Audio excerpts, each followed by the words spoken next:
Welcome back to another Q&A video. Post your questions down below and let's get started. Hey Alex, can weighted push-ups replace the bench press? What about weighted push-ups versus weighted dips? It can absolutely replace the bench press if that's what you want to do. Now I'm not saying you should do this. That's your prerogative. You do what you want. But it is a great substitute. If you use progressive overload the proper way, you'll be able to do singles, triples, reps of 5, whatever rep ranges you want. So you're not going to be limited in that sense. It's also very athletic. It will carry you over to a multitude of different sports because you're moving through space. It'll work your serratus a little bit more. It's safer on the shoulders. It's a perfect substitute. So if your program consisted of overhead press and then maybe weighted push-ups on the side for the accessory work, you shouldn't have any issues building up your pecs, shoulders, and triceps. And the carryover will be there too. And you know what? Even if we took out the weighted component, push-ups alone tend to build a great physique. It's one of the best movements of all time. Lots of calisthenics people swear by it. Just by doing volume, you can get great results. Now, in regards to weighted push-up versus weighted dip, both are fantastic. I wouldn't really say it's an either or, although I suppose most people would tend to favor the weighted dip. It's a more difficult variation and there's a greater way to stretch as well in many cases. But it's not so black and white. I say do both if you feel like it. Like if I were going to run a calisthenics program that includes weighted movements, I would definitely rotate between those two or use them as accessories for one another to complement. So it's not so black and white. They're both really, really good. And you can build a great physique without doing the bench press. That's a fact. Would you recommend a 14-year-old to do full body workouts with weights or work out in a different method? Definitely full body workout. 14 years old, you want to build your base with the standard compound movements. Nothing too crazy. Run a basic novice program. But make sure your form is on point. Now, if you can't get that down, in other words, you're at a risk for injury, then don't lift weights. If you can't get a strength coach or someone to assess your form correctly, then you're going to get hurt and it's not going to be pretty. So provided you're doing it right, yeah, full body workouts, a basic program like starting strength or my free novice program should be satisfactory. Otherwise, you can do calisthenics. That can work very well. Pull-ups, push-ups, dips should work quite nicely. Why is my rack pull below the knee less than my pull off the floor? Yeah, that's actually pretty common, man. It's because you have less leg drive. For some people, when you elevate the bar just a little bit, like 1 to 2 inches above the ground, it makes it harder. And I know that Louis Simmons is referenced a guy at his gym who can pull 900 off the floor, but off blocks, he does like 870 or something. So he actually loses poundages as the range of motion decreases very slightly. So that's why also this argument of range of motion is not always correct. In many cases, it can change the lift such that it's more difficult. And I think that the rack pull below the knee is a prime example. Now, I would say most people will be able to lift more weight, especially if it's not the conventional style. But if it's a conventional below the knee rack pull, you might actually pull less. And you know what's crazy too? Some people can pull a little bit more from a deficit, which is very, very interesting because you get the extra leg drive, just a slightly bit more, you understand? Kind of one of those situations where your anthropometry plays a role here, but I don't think this is going to change for you.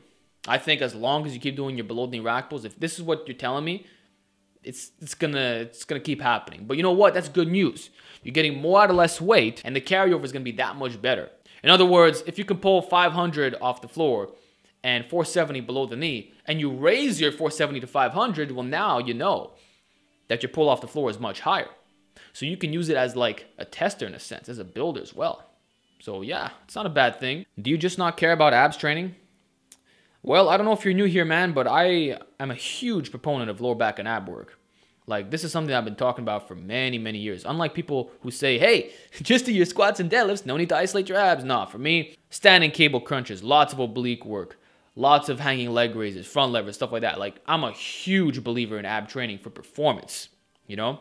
For aesthetics, it's not that important. I mean, abs are made in the kitchen. If you get low enough in the body fat percentage, you'll be able to see them just fine. I mean, when I was a twig of 120 pounds, I was able to see my six-pack. Although I will say this, the more muscle you have in your abs, the more you can see them through a higher body fat. And the leaner you are too, you'll see more of the shape. So they are important, but not as important as some people make it out to be. Like, you're not going to have abs if you're really, really fat, even though they're developed. So for performance, it's absolutely crucial, in my opinion, that you do direct work for it. So standing cable crunches, weighted planks, Zercher holds, partials are great for the abs, front squat holds. That's just what I believe. I don't believe in minimalist programming. I think minimalism leads to injuries for most people. What's up, Alex? So I ship out the boot camp for military in about a month. There's a physical fitness test and there's pull-ups. I'm around 15 right now and the max score is 23. You think I can get there in a month? If so, how? Yeah. Not even a month. You can get it like fast, like within 2 weeks probably. It's called greasing the groove. So look that up. What you want to do is pull-ups every single day, not going to failure. So let's say you're working on your computer, or you just have a day off or whatever. Maybe every hour you're doing some pull-ups. And it's not one set to failure. You can even do you can divide it. You could do one pull-up every minute for 5 minutes. And then 2 hours later, you repeat that process. So it's about accumulating the reps throughout the day, treating it like a skill and minimizing the fatigue. And doing that every single day. You'll find that at the end of the week, you'll have so many pull-ups accumulated that your performance is just going to rise up. So the more you treat it like a skill, the better it's going to be for you. I would also recommend that during your training days, you incorporate weighted pull-ups. You'll find that if your weighted pull-up goes up, you can automatically rep out more on the bodyweight pull-up. So I would incorporate those and do the grease in the groove. I think you'll hit that number very, very easily, so I wouldn't be worried here. When doing rack pulls above the knee with a mixed grip, are you still at a risk of tearing a bicep like the deadlift? Yes. There's 2 ways that we can address this. Either you're at an increased risk because you're really lifting a weight that normally you would not be able to pull and you're overloading that bicep tendon, so it can actually be more dangerous if using the mixed grip. That's one perspective. Or we can argue that you're strengthening the tendons and ligaments. So it kind of depends how you see it. The way I see it, if you gradually work up to it over time using the mixed grip, I suppose it would prevent injuries. So let's say your deadlift is 500 off the floor and you've always done a mixed grip. Okay, no risk there. Now you start doing your rack pulls. Okay, first you're going to want to start off with the lower heights using a mixed grip. So you might be at the 550 range and gradually increase the height, 600, 650, 700. You want to move your way up very slowly. This way your bicep tendons are adapting.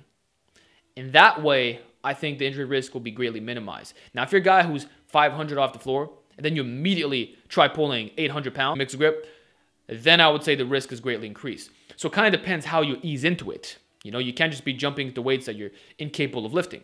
It would be like me trying to unrack 500 pounds in the bench press and then bring it to my chest and lifting it off. I'm probably going to tear a pec if I do that.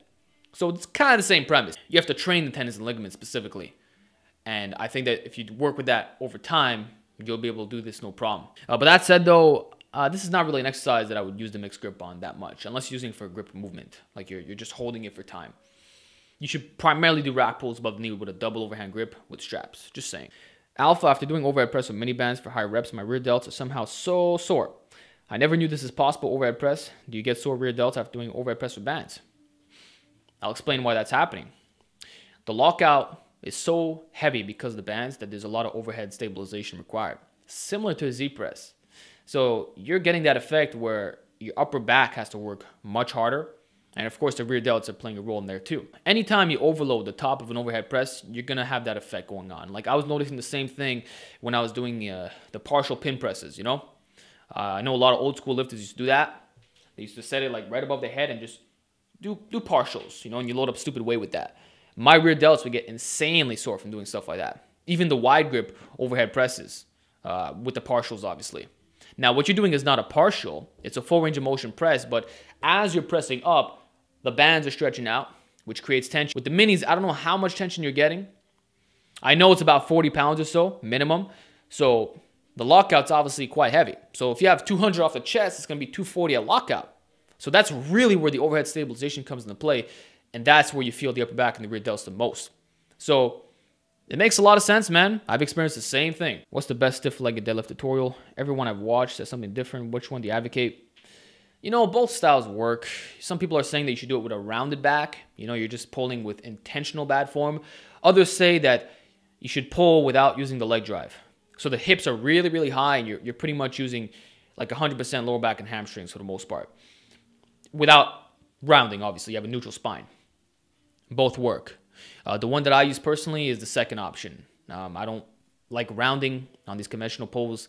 I'm already not built for the lift, and I feel like it's an injury waiting to happen if I round. It's just not for me. And also, I have the flexibility to pull it off. So I would base it off feel. Base it off your flexibility. Base it off what feels best for you. But for me, the neutral spine, stiff-legged deadlift always felt best. And I know that Johnny Candido used the exact same method. So experiment, man. Both methods work, but you got to find out what works for you. Yo, Alex, I want to do rack pulls, but I'm worried it will wreck my bar. What should I do? Okay, I'm assuming you're a home gym owner. You can buy a beater bar.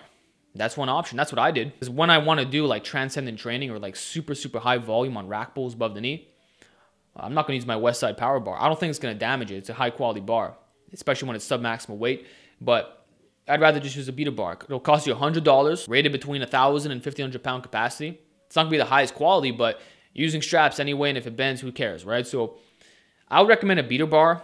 You can also invest in safety straps if you want for your power rack. I know Rogue sells an expensive model, but that's always an option. You can also do a DIY version. I know John Fung has a tutorial on his website, so maybe look into that. And if you don't want to do those options, well, just be careful how you train the rack pulls. Like, for example, if you're going to be using band tension, try to put it in the middle of your bar as opposed to on the sides. That might help a little bit. And also use like really high volume. So do stuff like 20 sets of 20. Sounds insane, right? My friend on Instagram actually pulled this off. I think he loaded up like 315. He did 20 sets of 20. Now that's brutal. And you don't need a lot of weight for that. It's going to fry your upper back and traps. So the way that I would compensate if you're not going to be investing in these things is by using really, really high volume. Don't do rack pulls above the knee, singles or triples or fives. Just make sure you're always doing at least 10 reps. So if you want to do that lift, volume all the way. And your barbell should be in good quality from doing that. Hi, Alex. How do you deal with cravings during a cut? Well, you want to eat foods that are very satiating. That's usually going to be a high protein diet for the most part. Now, protein is nothing magical, but because of the thermic effect of food, it tends to satisfy your cravings. And also, like, become a good cook, man. Maybe buy some recipe books. Find out different combinations of spices. Make foods that, like, satisfy the taste that you're looking for. You don't need junk food. You don't need garbage. You can create amazing flavors with the right combinations.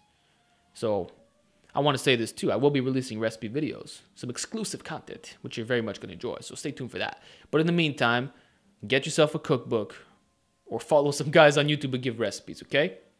But that's what it is, man. You got to learn how to cook and you got to up that protein. That's the best thing. And then finally, willpower. Sometimes you're going to crave something. You might crave ice cream or cake, whatever. Don't give in. Or if you do give in, at least wait until it's a cheat day. This way you're still somewhere in the clear. Or last case scenario, incorporate something like if it fits your macros, flexible dieting. I don't recommend that personally, but it'll allow you to get that little Oreo cookie if you want in your diet, which again, I don't really advocate, but if that's what you want, go right ahead. What are your tips on wide grip pull-ups? In my experience, I have trouble getting the chest to the bar and feeling lat activation. Well, when you do wide grip pull-ups, you don't have to get your chest to the bar, okay? In fact, just getting your eyes, even with the bar, is fine. Scooby talked about this years ago, man. You don't need to have this excessive range of motion on the wide grip pull-up. The more narrow your grip is, the higher your head could be for the most part. But when you're going really, really wide, bro, you're fine if your eyes hit the bar. You're going to feel your lats activating, no problem. You don't need to do chest to bar. That's like a sternum pull-up, which is very hard to do on a wide grip. Usually people end up kipping when they do that. So my solution for you is either narrow that grip out a little bit. Don't worry so much about your chest touching the bar. It's not necessary. As long as your eyes are even, or at least your chin is over the bar, you're fine. And then finally, maybe you could do some things to really work on that mind-muscle connection, quote unquote, for your lats. I'd recommend the one-arm lat pull down. So grab, you might have this at your gym. It's like a cable station with the one-arm pulley. And grab it wide and really focus on flexing those lats one arm at a time. You can do two arms at a time as well, but you want to learn how to feel the lats. And when you try doing the pull-ups, you should be able to feel it. Otherwise, man, it's probably the grip. But other than that, that's all I really got for you. Hey, Alex, having trouble feeling like I'm going to vomit, pass out during my lower day. I do 4x10 squat, 3x8 stiff legged deadlift, 4x10 hyperextensions, and 5 sets of 10 leg press, all at 8 to 9 RPE. Am I just unfit? Well, 8 to 9 RPE is pretty high. So your workout is definitely very intense. So I can see it from that perspective. But yeah, it's possible that you're lacking a bit of work capacity. That's a really standard routine what you send me. A lot of powerlifters would run a similar approach. I've seen lots of programs that have that exact exercise selection sets and reps. So this is very standard stuff. It's nothing unique. And I'm sure that there's thousands of people who run this without puking. So you know what it is? It might be the time at which you're training and the food that you're consuming. I know for myself, when I would have big meals and I'd go do my volume workouts, I would get that same feeling like you want to pass out, you want to throw up. In fact, one time I did throw up. I brought my camera to the gym. I was doing a volume workout. I freaking puked in the garbage can, like non-stop puking. And that's because my workout was super duper intense, similar to what you're doing, you know? And especially with the squats, like 4 sets of 10 squats. Oh man, that's rough. That's rough.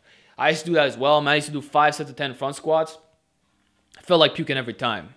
So for me, the solution was to eat way before. Like when you're doing volume days, man, I'm assuming this is a volume lower body workout, eat like many hours before, like more than 2 hours before you start your training.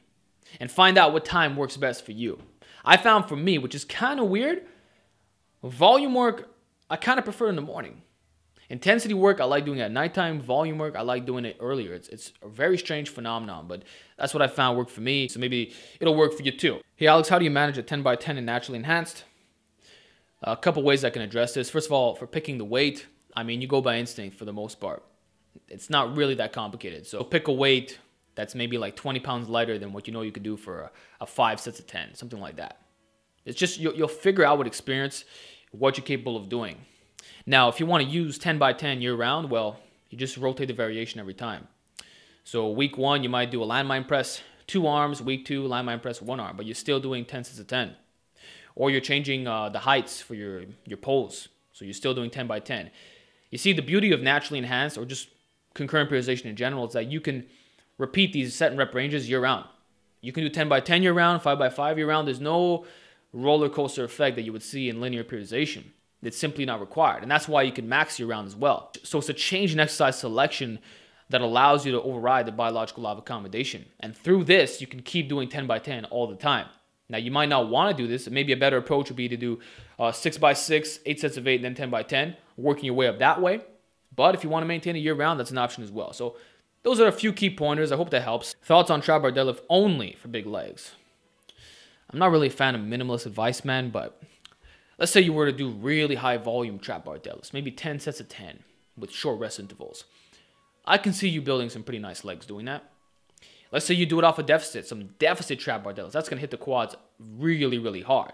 So I can see you building great legs from that. Now, there's some areas where you might be lagging in.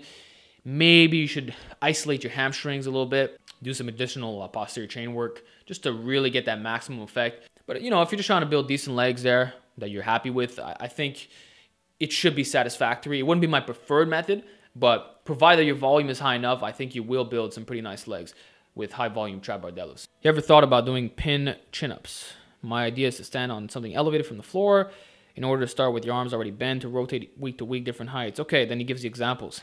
Yeah, a lot of world-class climbers train like this. I've been looking things up like this because I'm trying to increase my one-arm pull-up and my weighted pull-up, obviously, and this is a really effective method. Just like it's effective in weightlifting, progressive range of motion, using block pulls and overhead pressing off pins and bench off pins and all that, the same thing applies to your pull-ups. Some guys, they do it with a long chain. This way, the moment they hit that peak range of motion, the weight is lifted off the floor, and now they can isometrically contract. Other people, they stand on a stool, kind of like you can kind of call it like a block pull-up, if you will. So there's different ways to program it, but it definitely works. If you're doing the isometrics and all those various joint angles, and even follow up with a negative if possible, it will have immense carryover. In fact, that's one of the methods that I use to build up to my one-arm pull-up.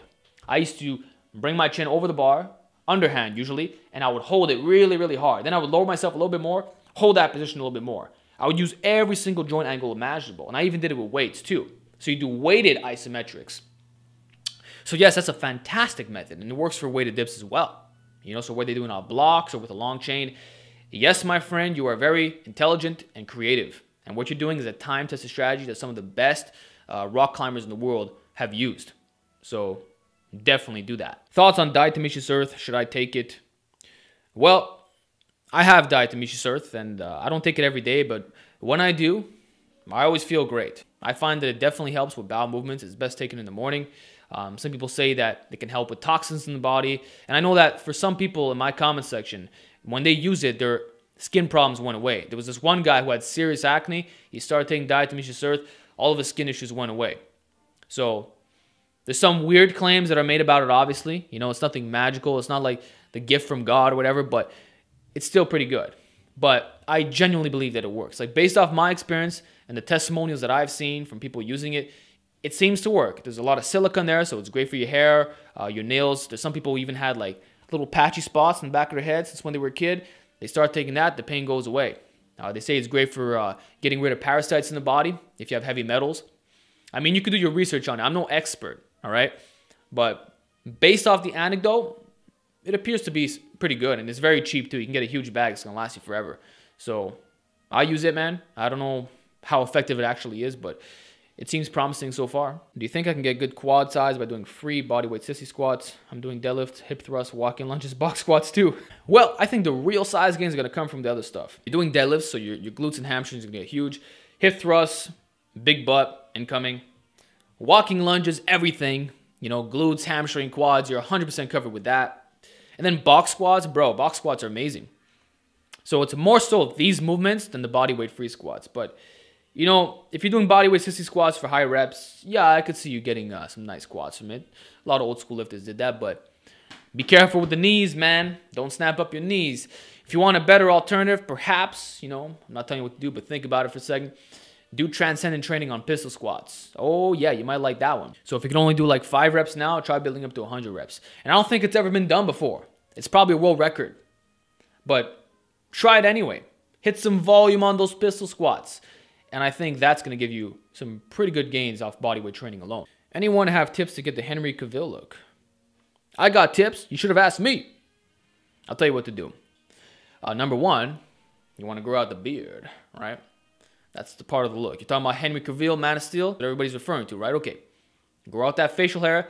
Stop shaving your chest. You want to become hairy, bear mode style. Speaking of bear mode, higher body fat. Henry Cavill was not really lean in that movie. He was in a slightly fluffier state.